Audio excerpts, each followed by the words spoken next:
Happy Vinayaka Chaturthi.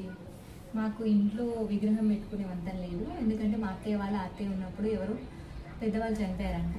So చనిపోయినప్పుడు విగ్రహం అయితే పెట్టలేదు. నేను నార్మల్గా ఇంట్లో పూజ చేసుకొని పాశం, చింతకాయ పచ్చడి, తుమ్మకూర పచ్చడి చేసుకొని సేమ్ అన్ని పూజ ఎట్లా చేస్తారో అట్లనే చేస్తాం, కానీ కాకపోతే విగ్రహం ఒక్కటి పెట్టాము. సో చూడండి మా ఇంట్లో పూజ ఎలా చేశారు. కాకపోతే దేవుడికి విగ్రహం పెట్టినప్పుడు ఒక మంచి పాటతో స్టార్ట్ చేస్తారు. అది మా మమ్మీ వాళ్ళ ఇంట్లో ఉన్నప్పుడు పాడేది, నేను పాడతాను.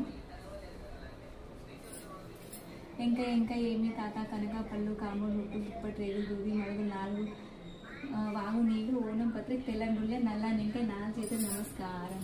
ఓ బొజ్జ వెంకయ్య నీ వెంట నేనయ్య ఉండ్రాల మీదికి దండం పవయ్య కమ్మని నెయ్యైన కలవంస పప్పైన నీ బొజ్జ నిండ చెతిలోగా వెనముద్ద చెంగల్వ పూదండ బంగారి మొత్తాడు పట్టలు గట్టి సంధియ తైతులు సన్ముఖ గజ్జలు చెల్లి కృష్ణమ్మను చేరుతూ ఇంకా ఇంకా ఏమి తాత కనక పళ్ళు కాముడు రూపులు దుప్పటి రేగు దూడి మళ్ళు వాగు నీళ్ళు ఓనం పత్రిక తెల్లంగుళ్ళే నల్ల వెంకయ్య నా చేతులు నమస్కారం.